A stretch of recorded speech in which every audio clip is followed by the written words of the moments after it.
네, 오늘이 12월 1일입니다. 벌써 2019년도도 벌써 이제 저물어 가고 있습니다. 오늘은 12번째 시간인데요. 처음에 시작할 때 12주를 말씀을 드렸는데 아무래도 이번 달까지는 제가 말씀을 드려야 할 것 같습니다. 이번 주와 다음 주는 구약에 대해서 말씀을 드리고요. 이제 세 번째 주는 또 구약과 신약으로 넘어가는 부분 말씀드리고, 네 번째, 다섯 번째 주일에 이제 메시아에 대한 이야기, 구원의 복음에 대한 이야기, 결론입니다.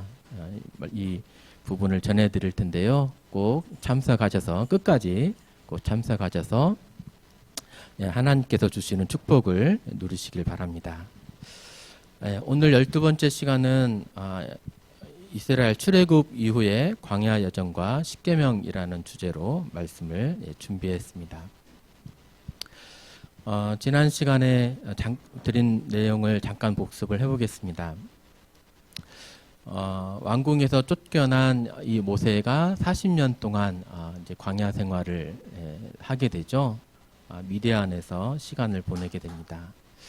하나님께서 준비하신 그때 시간이 다 차게 되었을 때 시내산에서 모세를 하나님께서 이제 이렇게 부르시죠. 하나님의 명령 앞에 이 모세는 바로왕 앞에 서게 됩니다. 담대하게 왕 앞에 서서 이스라엘의 하나님이 우리에게 나타나셔서 내 백성을 보내라라고 하셨습니다. 우리가 광야에서 하나님을 섬길 것입니다. 이렇게 이렇게 말을 했습니다. 그때 바로왕 애굽왕 바로가 뭐라고 했을까요?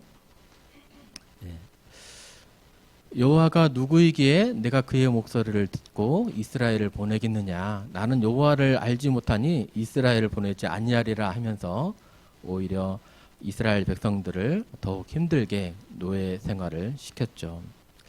그때 하나님께서 이 땅에서 내가 여호와인 줄을 알게 될 것이다 라고 말씀하시면서 하나님의 능력으로 자신이 어떠하신 분인지를 이렇게 보여주십니다.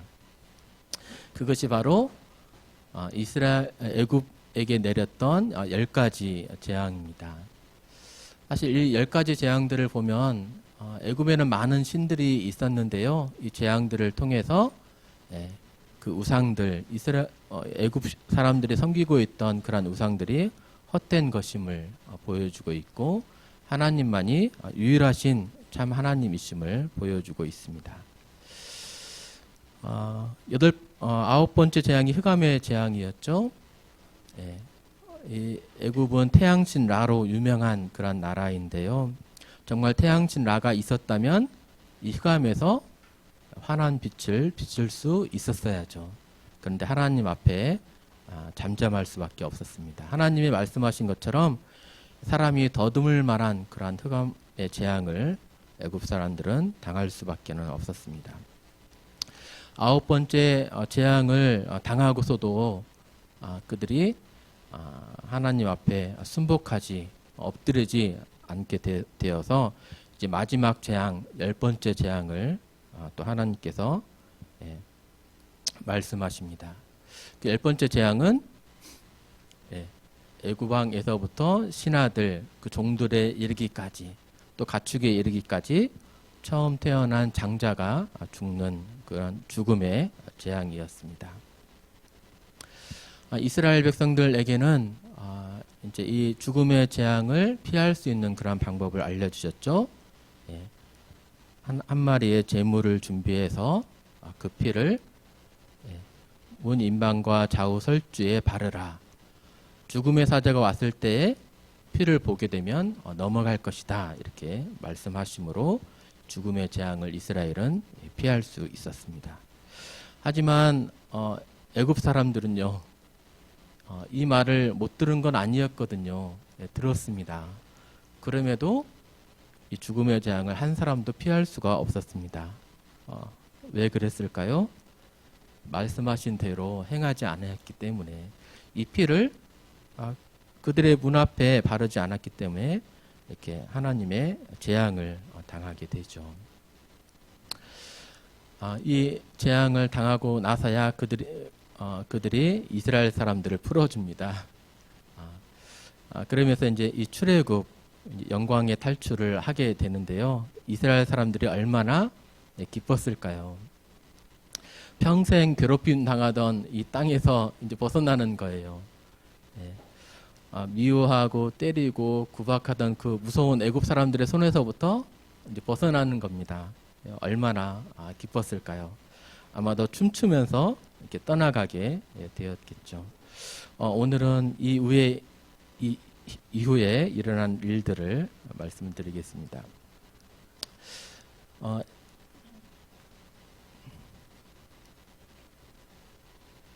네. 이스라엘 사람들이 살던 애굽의 땅은 이 지역입니다. 고센 땅이었고요. 여기서부터 이제 출발해가지고 목적지는 아브라함에게 말씀하신 땅, 그 약속하신 땅, 이제 가나안 땅으로 이제 들어가는 것입니다. 근데 보면요, 성경을 보면요, 사실 가깝거든요. 거리가요. 직선 거리는 한 300km 정도 되고요. 이렇게 보통 이렇게 가니까 걸어서 가면은 한 640km 정도 된다고 합니다. 한 두세 달이면 가는 거리예요. 근데 이스라엘은 이 광야에서 약 40년 동안이나 시간을 보내게 됩니다. 처음 1차적인 목적지는 하나님께서 처음 모세를 부르셨을 때 말씀하신 대로 너희가 이 산에서 하나님을 섬기리니 이것이 내가 너를 보낸 증거니라 말씀하신 것처럼 처음 목적지는 모세를 부르신 그곳 시내산이 되겠습니다. 시내산으로 이제 가는 거예요. 우리나라는 광야가 없죠. 사막이 없습니다. 근데 그들이 걸어갔던 길은 이러한 사막과 같은 그런 광야예요. 이러한 길을 걸어갑니다. 한 3달 정도 가야 이 시내산에 이르고, 사실 이러한 곳에서 이스라엘 백성들은 40년 동안 지내게 되죠. 우리나라는 광야가 없기 때문에 이 광야의 모습을 좀 더 영상으로 보는 것이 좀 더 많이 알게 되는 것 같아요. 그래서 영상으로 보여드리도록 하겠습니다. 이제 우리가 말씀을 생각을 했어요. 네. 그러면 이제 레위기 먼저 한번 영상을 보겠습니다. 자, 저기 보세요. 저기가 12절에 신광야를 떠났다고 했죠? 네. 지금 저기 신광야고 저 가운데 모래가 있잖아요. 네. 모래가 있고 저 뒤에 산 같은 데가 있고 저 산 같은 데가 레위기 끝이야. 그렇죠? 그러니까 신광야가 보이고 지금 저 끝에가 지금 레위기네요. 그래서 12절에 신광야를 떠나 이제 르비딩 같다 그래서 하늘을 볼 수가 있어요. 자, 신광에서 르비딩 쪽으로 르비딩 쪽으로 이제 떠나서 이제 르비딩으로 르비딩으로 가는 거예요. 아까 주위에 봤던 아까 그때도 굉장히 모르잖아요. 저런 데 지금 불평불만은 안 할 수가 없어요. 그쵸. 근데 와디 같은 데는 저렇게 조금씩 유기 때 이제 르비딘으로 가까이 갈수록 저렇게 지형이 험해져요. 험해지는데 지금 골짜기 보여요. 나무가 많이 보이죠. 저것도 오아시스라 볼 수가 있어요. 그래서 시나이 반도에서 가장 큰 오아시스가 바로 저곳이에요. 르비딘. 진짜 야자.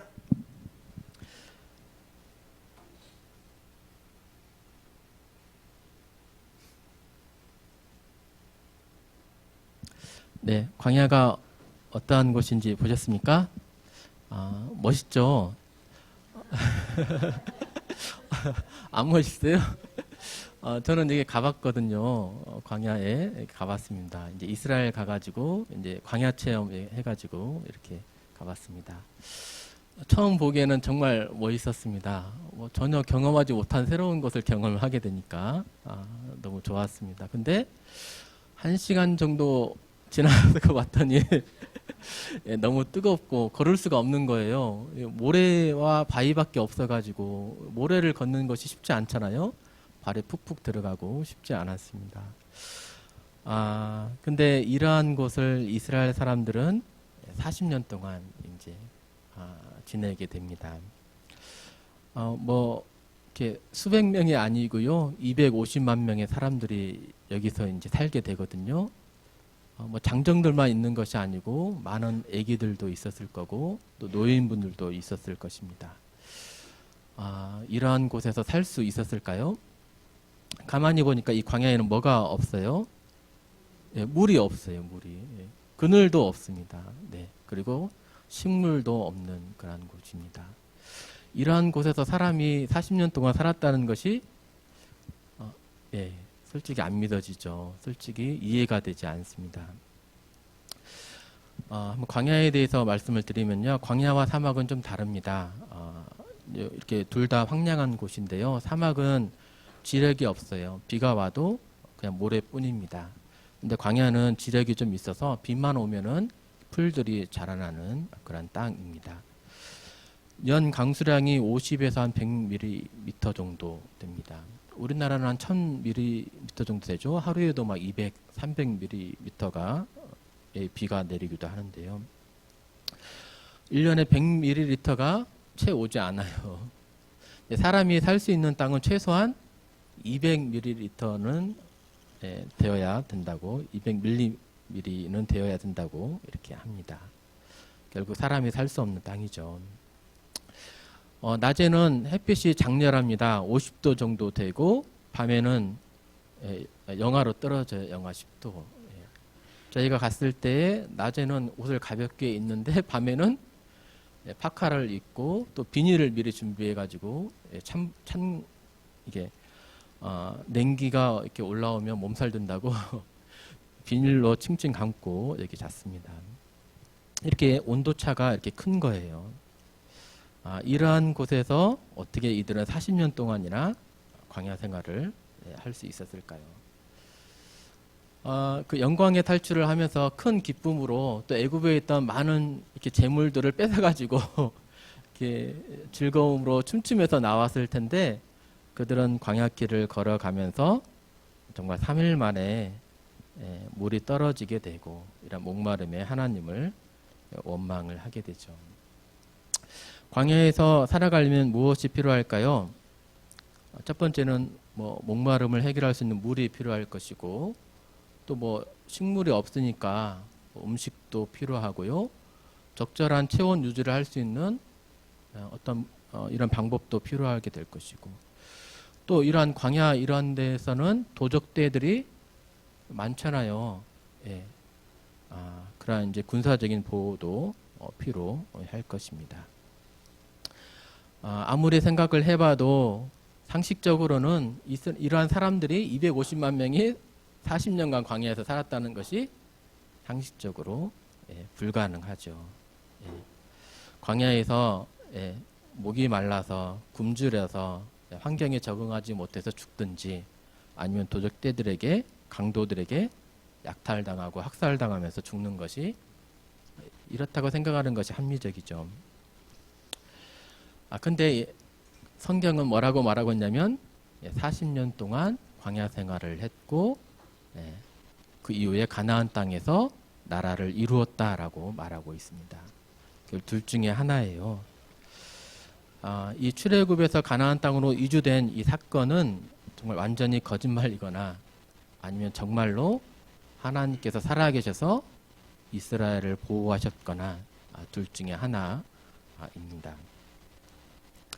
근데 성경은 하나님이 이렇게 말씀하셨어요. 결국은 이제 하나님께서 약속하신 그 바를 이루시죠.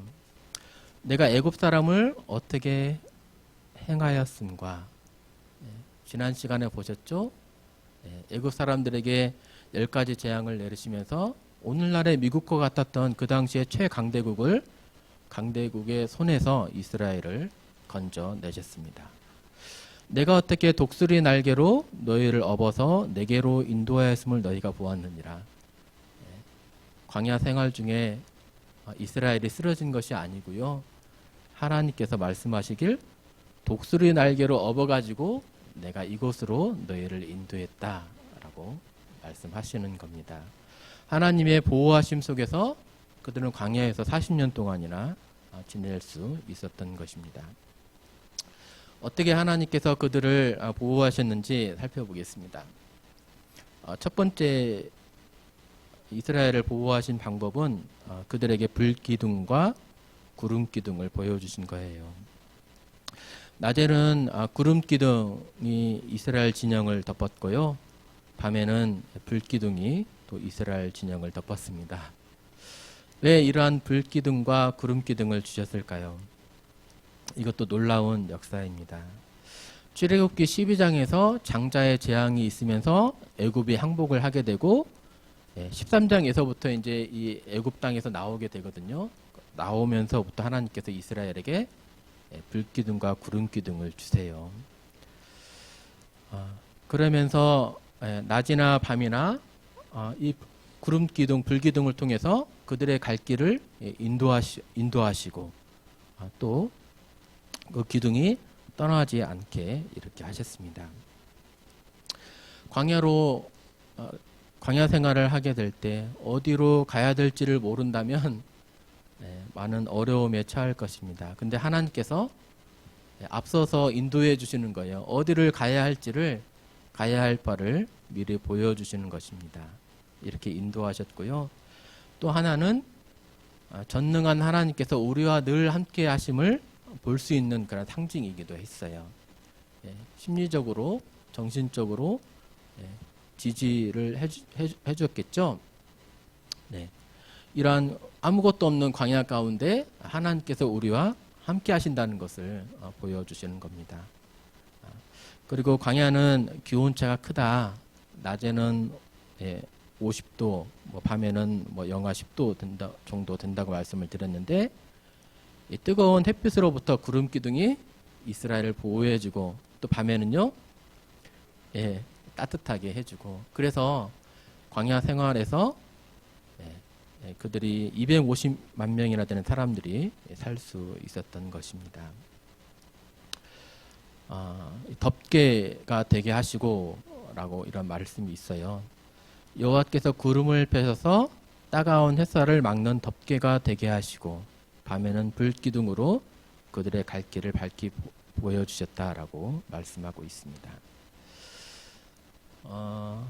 하지만 하나님의 이런 보호하심 속에서도 그들이 물이 없음을 통해서 또 원망을 하게 됩니다. 3일 만에 하나님의 위대한 그런 능력을 맛보고도 목마름이 있으니까 3일 만에 이렇게 하나님을 원망을 하게 되는데요. 마라라고 하는 지역에 이르러서 드디어 우물을 발견을 했어요. 물을 발견했어요. 근데 먹을 수가 없는 물이었어요. 기다리던 그 물이 보여서 막 먹었는데 너무나도 쓴 거예요. 독이 있는 것처럼 그런 물이었어요. 그래서 더욱 원망하게 되는데 하나님께서 또 나뭇가지를 보여주시고 그 나뭇가지를 우물에 넣어라 라고 하시면서 물을 치료하셔서 이렇게 사람들에게 물을 먹을 수 있게 하셨죠. 또 르비딤이라고 하는 곳에 이르러서 다시금 목마름 속에 또 이스라엘 백성들이 원망을 하게 되는데요. 하나님께서 반석을 가르셔가지고 반석에서 물이 나오게 하셔서 250만 명이나 되는 사람들을 먹이십니다. 250만 명이 먹고 또 빨래도 하고 하려면 얼마나 많은 물이 필요할까요? 광야에서 이게 가능할까요? 네, 아마 또 엄청난 양의 물이 콸콸 쏟아지지 않으면 불가능했을 것입니다. 근데 하나님께서는 그들을 먹이시는 거죠. 그들에게 필요한 물을 공급을 하시는 겁니다. 아마 이처럼 어마어마한 양의 물이 이렇게 이 광야에 나왔을 것입니다. 또 세 번째로 하나님께서 공급하신 것은 음식이에요. 물만 있어서는 안 되죠. 충분한 양의 음식이 있어야 할 것입니다. 애굽에서 가지고 온 양식이 며칠 내로, 보통 며칠 내로, 길어야 한 달 내로 사라질 것 아닙니까? 음식이 없으므로 결국은 원망합니다. 애굽에 매장지가 없어가지고 우리를 이 광야로 이끌어내어서 죽게 하느냐? 차라리 애굽에서 죽었으면 좋았을 것을 이렇게 하면서 원망을 하게 되죠. 네. 하나님께서 어떻게 음식을 공급해 주셨을까요? 하나님인들 250만 명이나 되는 사람들을 어떻게 먹일 수 있겠습니까? 이렇게 원망했거든요. 하나님께서 어떻게 공급하셨을까요? 네. 하늘에서 음식이 떨어지는 거예요. 네. 와, 말도 안 되는 일이죠. 하늘에서 이렇게 비가 이렇게 내리는 것처럼 이러한 음식이 하늘에서 비처럼 이렇게 떨어집니다. 날마다 일용할 양식을 날마다 먹을 만큼의 그러한 음식을 공급을 해주셨습니다. 네. 이 작고 둥글며 서리 같은 것 만나라고 합니다. 이 만나를 매일 먹을 만큼만 날마다 공급을 해주신 것입니다.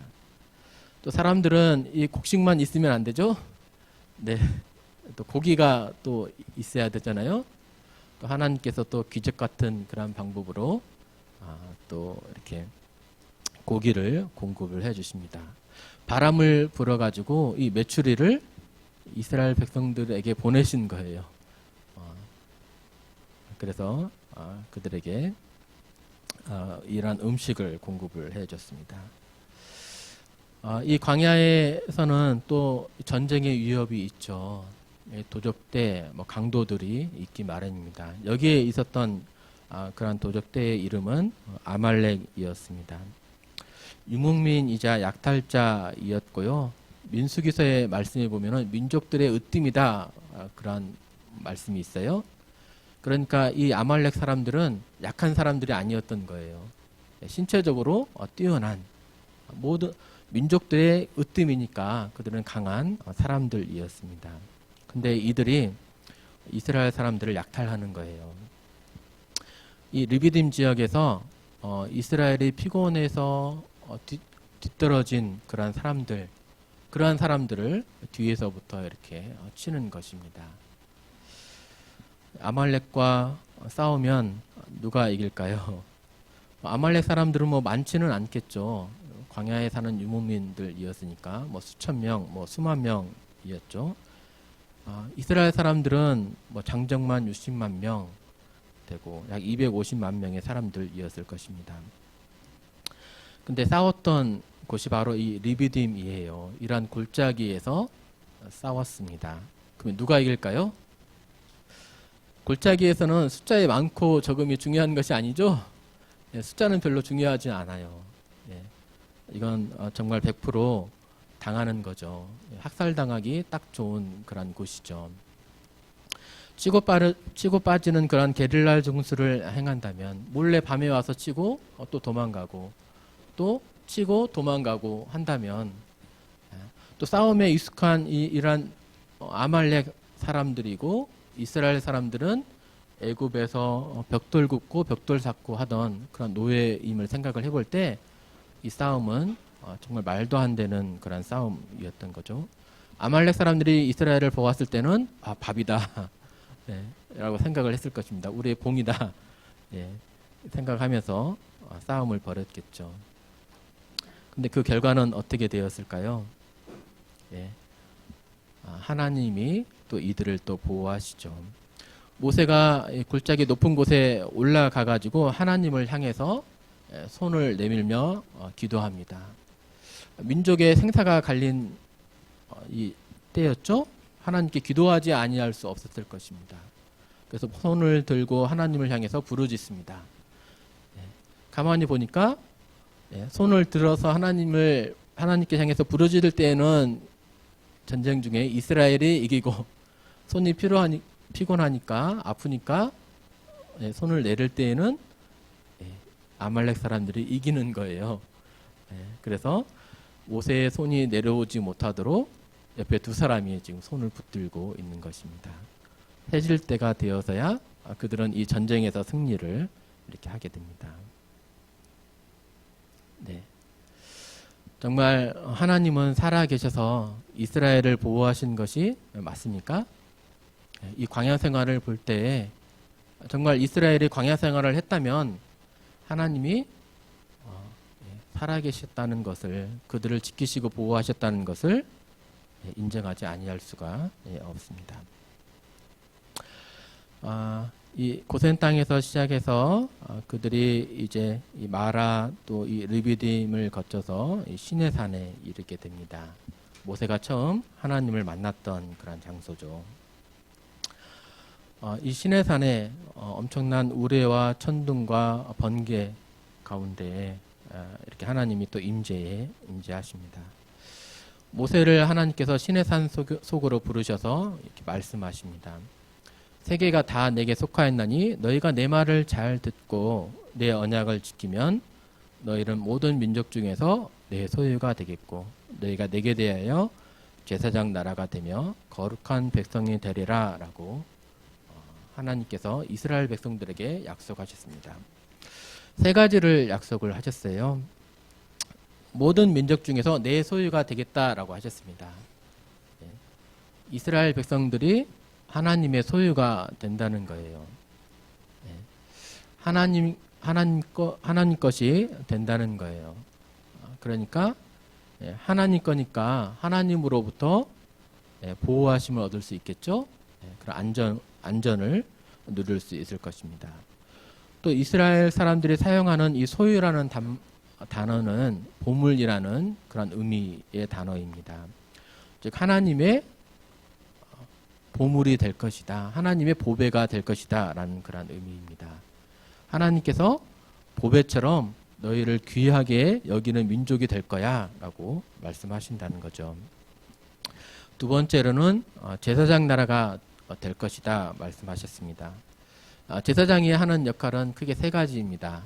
하나님 앞에 예배드리고 또 말씀을 전하고 또 하나님과 사람 사이를 이어주는 그런 중보자의 역할, 다리를 놓는 관계를 맺어주는 그런 역할을 하는 것입니다. 즉 제사장 나라가 된다 이 말은 하나님과 하나님을 믿지 않는 사람들 사이에 관계가 놓이도록 중보자의 역할을 하는 그런 나라가 되게 해주겠다는 의미죠. 그리고 거룩한 백성, 다른 민족과는 다르게 하나님 앞에 구별된 하나님께 선택받은 특별한 민족이 될 것이다 라고 말씀하셨습니다. 근데 이 말씀을 보면 이게 무조건적인 조건이 없는 언약이 아니고요. 이렇게 조건이 있습니다. 너희가 내 말을 잘 듣고 내 언약을 지키면 이렇게 해주겠다라고 말씀을 하신 거예요. 이때 하나님께서 말씀하신 것이 바로 이 십계명입니다. 십계명은 이 이름에도 있는 것처럼 하나님께서 이스라엘 백성들에게 꼭 지키도록 말씀하신 10가지의 계명입니다. 십계명은 아마 한 번쯤은 들어보셨을 만한 그러한 계명입니다. 세상에 있는 모든 법전의 토대가 되는 그런 계명입니다. 십계명 나머지 시간 동안에 살펴보도록 하겠습니다. 하나님께서 말씀하신 첫 번째 그 계명은 너는 나 외에는 다른 신들을 내게 두지 말라입니다. 즉 오직 여호와 하나님만 섬겨라 라는 그런 계명이에요. 근데 왜 하나님만 섬겨야 될까요? 이 말씀은 세상에는 많은 신들이 있는데 그 중에서 하나님만을 섬겨라 라는 그런 의미가 아닙니다. 말씀에 하나님 여호와는 유일한 하나님이시다라고 하셨습니다. 사실 세상에 있는 모든 신들은 지어낸 신, 만들어진 신, 거짓된 그런 신에 불과한 거예요. 신은 오직 한 분, 여호와 하나님이시기 때문에 하나님만을 섬기라는 그러한 의미입니다. 두 번째로 하나님만을 섬겨라라는 것은 하나님이 온 세상을 만드신 창조주이시기 때문에 그렇습니다. 만드시고 만물을 유지하시고 보존하시는 분이 하나님이십니다. 그러기에 당연히 이렇게 하나님을 섬겨야 되는 것이 합당하죠. 만물의 주인이신 분을 섬기는 것이 합당합니다. 이러한 의미에서 본다면 이러한 계명은 마땅하죠. 하나님을 알지 못하고 또 알고서도 섬기지 못하고 다른 신을 섬긴다면 그것은 죄악이라 이렇게 할 수 있을 것입니다. 오늘날에는 이러한 이제 상대적인 진리를 이제 추구하는 그러한 세대, 절대적인 진리는 없다고 생각하는 그런 시대여서 사실 기독교가 이렇게 말하면서 많은 지탄을 받고 있는 그런 내용 중에 하나입니다. 근데 가만히 해보면요, 정말 참된 것은 배타성을 띠어요. 편협하다라고 말할 수도 있을 것입니다.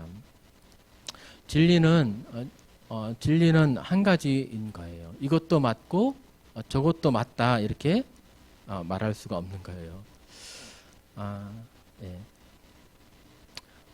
정품이 있으면 또 모조품도 있겠죠.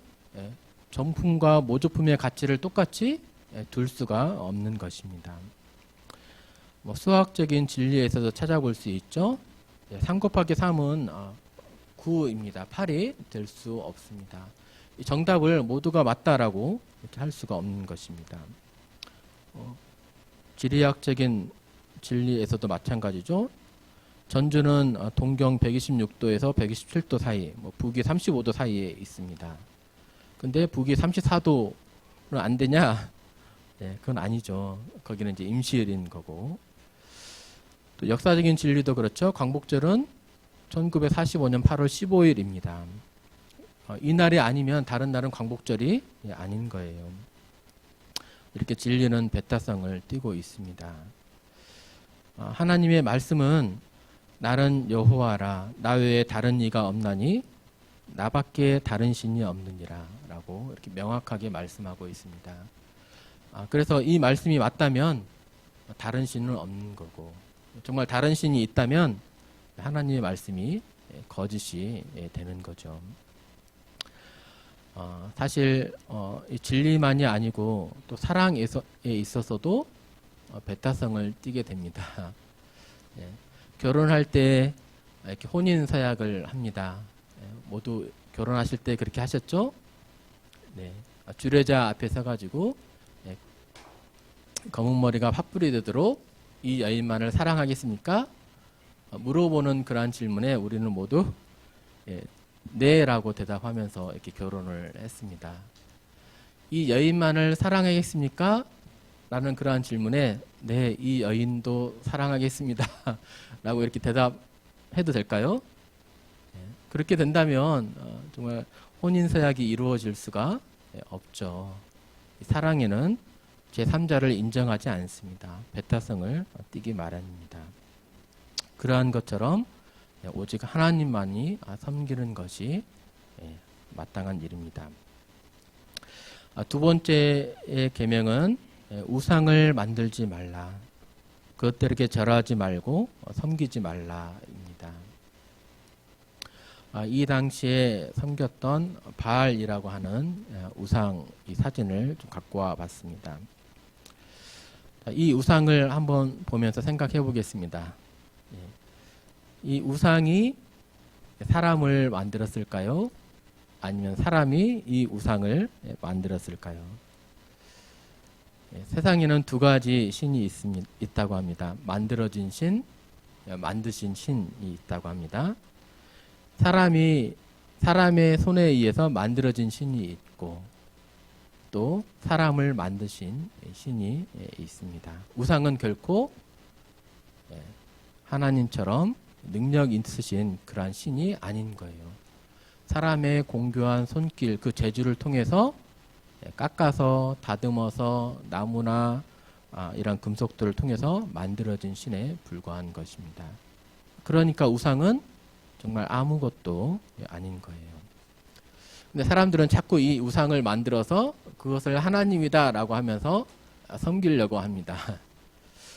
가만히 생각을 해봤습니다. 왜 사람들은 왜 우상을 만들어서 그것을 섬기려고 할까?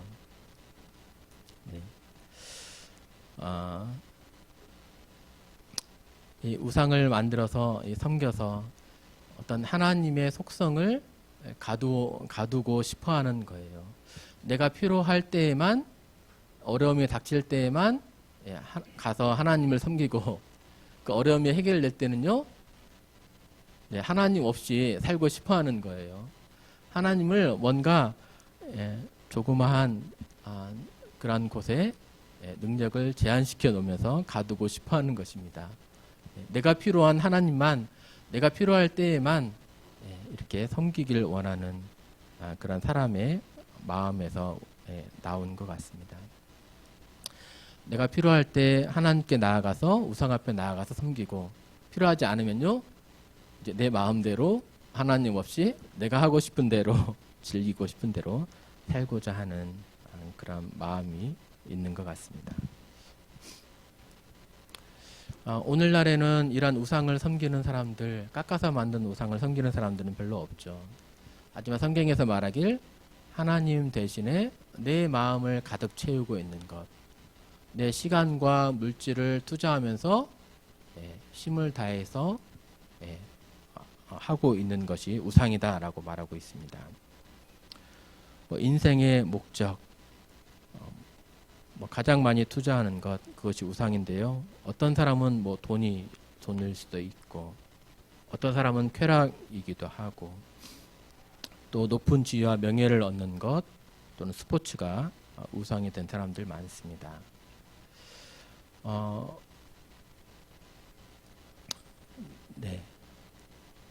자신이 주인 되어서 자신의 즐거움을 위해서 하나님 없이 그렇게 살아가는 것은 하나님 앞에 죄를, 명백한 죄악이 되겠습니다. 세 번째 계명은 하나님의 이름을 망령되게 부르지 말라입니다. 망령이라는 말은 이제 함부로라는 의미입니다. 하나님의 이름을 함부로 부르지 말라라는 거거든요. 어떤 사람의 이름을 함부로 부른다는 것은 그분을 모독하는 그러한 일이죠. 쉽게 어떠한 어려움이 닥쳤을 때에, 불평이 찾아왔을 때에 짜증을 내면서 하나님의 이름을 함부로 부를 수 있는데, 그것은 이제 명백한 죄악입니다. 우리는 우리의 대통령의 이름도 함부로 부르지 않아요. 그것은 죄악입니다. 대통령에 대한 모독죄죠. 또 우리 부모님의 이름도 함부로 부르지 않습니다. 하물며 하나님의 이름을 함부로 부른다는 것은 큰 죄악이 되겠죠. 네 번째 계명은 안식일을 기억하여 거룩하게 지키라입니다. 이 안식일은 두 가지 사건과 연관이 되어 있습니다. 하나님의 창조, 첫 번째는 하나님의 창조인데요. 하나님께서 6일간 창조하시고 일곱째 날에 안식하신 것처럼 너희도 안식하라 라고 말씀하셨습니다. 일곱째 날에 하나님의 창조를 기억하면서 감사하는 그런 시간이죠. 또 애굽에서 하나님께서 능력의 손길로 노예 생활에서 건지셔서 안식하게 하신 것을 기억하라 라고 하신 것입니다. 6일 동안은 힘써서 일하고 7일째에는 쉬라라고 말씀하셨습니다. 남정과 여정과 가축과 손님들도 모두 쉴 것을 이렇게 말씀을 하신 거예요. 돈을 더 벌고자 하는 그러한 욕심에 따라서 더 많이 안식하지 않고 하나님께 감사하지 않고 일을 하게 된다면 그것은 하나님의 말씀을 범하는 죄악입니다. 오늘날 기독교는 신약에서는 우리의 구원자가 메시아가 부활하신 날, 안식일은 한 주일의 마지막 날이었습니다만 신약에서는 구원자가 부활하신 날, 매 주일의 첫날 일요일에 하나님 앞에 나와서 하나님께 감사를 드리면서 우리는 쉼을 갖고 있죠. 다섯 번째 계명부터는 이제 사람과의 사이에서 지켜야 될 그런 계명입니다. 1에서 4계명은 이제 하나님과의 관계에서 하나님과 사람 사이에서 지켜야 될 계명이라면 다섯 번째 계명부터는 사람 사이에서 지켜야 될 계명인데요. 이 사람 사이에서 지켜야 될 계명 중에서 첫 번째로 말씀하신 것이 부모님을 공경하라입니다. 이 계명은 좀 더 특별합니다. 또 약속까지도 주어졌습니다. 부모님을 공경하면 네가 땅에서 잘 되고 장수하리라 라고 이런 약속도 말씀하셨습니다. 어떤 조건이 붙어 있지 않습니다. 존경을 받을 만한 훌륭한 부모를 공경하라 라고 말하고 있지 않습니다. 모든 사람들에게 말씀하시길 내 부모를 공경하라 라고 말씀하셨습니다. 비록 세상에서 별 볼 일 없는 그러한 부모님이라 할지라도, 가난한 부모님이라 할지라도, 또 우리 세대에서는 사실 부모님들이 특별히 아버님이 술 많이 드시고 또 욕하시고 막 이렇게 때리기도 하시고 이러한 부모님들, 아버님 많이 계셨는데요. 그러한 부모님이라 할지라도 공경하라라고 이렇게 말씀하셨습니다. 말대꾸 불순종 하면서 대놓고 이렇게 부모님을 대항하는 그런 일뿐만이 아니고 그냥 무시하는 거죠. 부모님 말씀에 그냥 침묵으로 일관한다든지 하는 것도 이 계명을 어기는 것이 될 것입니다. 공경은 순종을 의미를 하고요. 연로한 부모들을 공경하는 것, 쓸 것을 공급하는 것이 또 부모님을 공경하는 것입니다. 여섯 번째 계명은 이제 살인하지 말라입니다. 지금까지 나온 그런 계명 중에서 아마 가장 자신이 있는 이것은 지킬 수 있다라고 생각하는 그런 계명이라고 생각하실지 모르겠습니다. 근데 우리가 생각하는 죄악과 하나님이 생각하는 죄악은 좀 다른 것 같아요. 사람들은 우리가 무엇을 생각하든지 그것을 판단하지 않아요. 내가 이렇게 생각할 수 있고 저렇게 생각할 수 있고, 내가 나쁜 일을 생각을 한다 할지라도 그것을 행치만 않으면 세상 사람들은 그것을 심판하지는 않습니다. 근데 하나님은 다르시더라고요. 내 마음까지도 살펴보십니다. 내 마음속으로 지은 것도 그것도 행한 것과 다름이 없다라고 말씀하시면서 그것도 심판하신 거예요. 사람을 미워해 본 적 있으십니까? 사실 사회생활에서 제일 어려운 것이 대인관계죠. 나를 괴롭게 하고 힘들게 하는 그런 사람, 애매히 나를 어렵게 하는 그런 사람들 있죠. 아마도 미워해 본 적이 없는 사람은 아무도 없을 것입니다. 형제들 간에도 그렇게 막 싸우더라고요. 네. 늘 사랑해야 돼. 그렇게 가르쳐 주고 있음에도 불구하고, 저 자신도 그랬고, 우리 아이들도 하루에도 몇 번씩 이렇게 싸우지 말 것을 얘기를 해주는데 서로 미워하고 싸웁니다. 하루에 한 번만 미워했다 그러면 1년에 365번, 80년이면 29,000번. 근데 하루에도 우리는 용서하지 못하고 수십 번 미워하죠. 그럼 우리의 죄가 얼마나 많은지 짐작을 해볼 수 있습니다. 형제를 미워하는 자마다 살인하는 자다, 이렇게 말씀하고 있고요. 형제에게 노하는 자마다 심판을 받게 되고, 형제에 대하여 라가라 하는 자는 공회에 잡혀가게 되고, 라가는 이제 이스라엘의 욕입니다. 미련한 놈이라 하는 자는 지옥불에 들어가게 되리라 라고 말씀을 하셨습니다. 내 마음으로 어떤 사람을 미워하고 쳐 죽인 생각은, 그러한 일들은 살인과 다를 바가 없습니다. 사실상 그렇죠. 내가 행치만 않았을 뿐이지 내 마음속에는 이미 그러한 일들을 저질렀습니다. 7번째는 간음하지 말라입니다. 간음은 혼인 관계 이외에 남녀의 선교 행위를 가리킵니다. 요새는 동성애도 있기에 혼인 관계 이외에 선교 행위를 이렇게 지칭을 합니다. 근데 이 간음죄가 세상에는 참 흔하더라고요. 우리나라에서는 이제 간음죄가 무죄가 되었죠. 더 이상 간음은 죄가 아니다. 이렇게 헌법재판소에서 판결이 되었습니다. 외도 경험이 있습니까? 라고 하는 그러한 설문에 남자들은 한 50% 정도가 외도한 경험이 있다.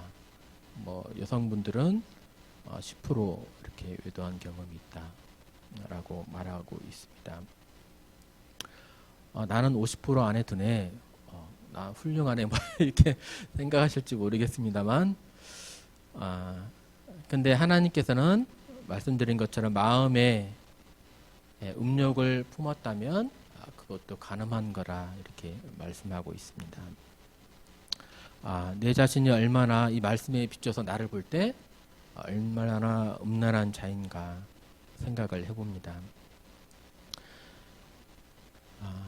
겉으로만 드러나지 않았을 뿐이지 내면에 짓고 있던 네 마음속 생각도 나는 다 알고 있다. 하나님이 이렇게 말씀하시는 거예요. 네 마음으로 지은 그러한 생각도 죄악이야. 이미 간음한 거야. 라고 말씀하십니다. 8번째는 도둑질을 하지 말라입니다. 남의 재산을 부당하게 빼앗는 모든 일들입니다. 뭐 어렸을 때 참 가르쳐주지도 않았는데요. 뭔가 이렇게 먹고 싶어가지고 사 먹고 싶어가지고 부모님 안 보실 때 몰래 이렇게 동전도 꺼내가고 했던 그런 일들이 있습니다. 뭐 아이들은 뭐 이렇게 안 훔칠 것 같죠. 근데 가만히 생각해 보면 친구의 지우개 몰래 훔쳐가고 문방구에서 이렇게 주인 아저씨 이렇게 안 볼 때 몰래 훔쳐가고 그럽니다.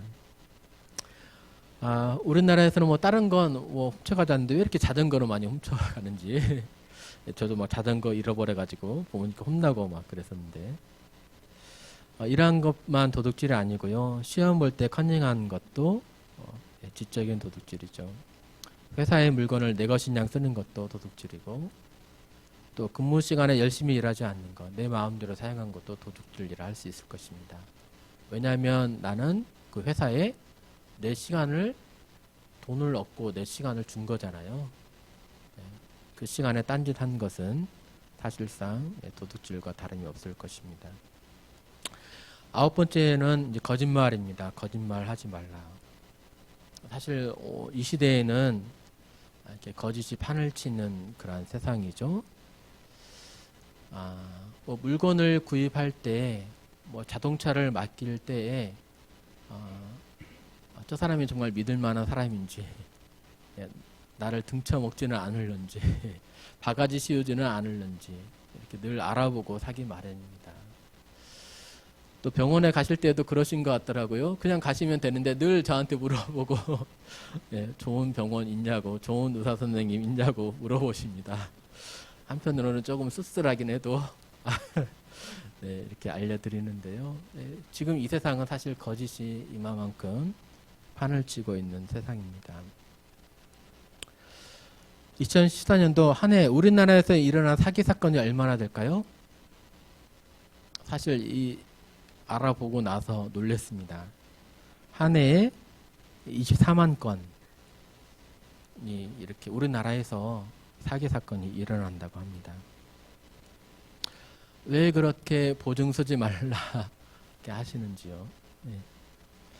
또 인간은 하루에 10회에서 200회 정도의 거짓말을 한대요.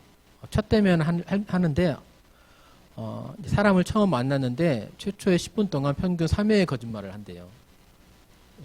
내 자신을 좀 더 잘 드러나 보이기 위해서 이렇게 거짓을 이렇게 말한다고 합니다.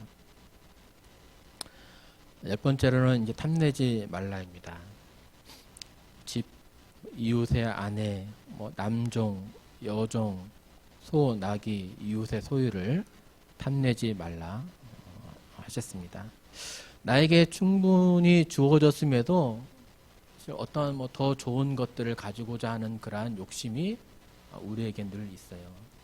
좋은 차를 샀음에도 불구하고 프리미엄 브랜드 이렇게 럭셔리 차를 타고 싶고 아파트를 이렇게 분양받아서 아파트가 지어질 동안에 매일 이렇게 찾아가서 한 바퀴 돌고 그 아파트를 이제 들어갑니다. 들어가서 좀 지나 보면 아 이제는 브랜드 아파트를 한번 살아볼까 이런 생각도 들고 부산에 한번 갔더니 바닷가에 아파트가 있는 거요. 왜 이렇게 경치가 좋아 보여요? 여기에 별장 삼아서 하나 또 샀으면 좋겠다는 그런 생각도 듭니다. 사실 이 탐욕으로 욕망으로 가득 차 있는 우리 자신을 보게 됩니다. 네, 이렇게 이제 10가지 계명들을 좀 살펴보았는데요. 하나님께서 이 계명들을 우리에게 주신 그런 목적이 있습니다.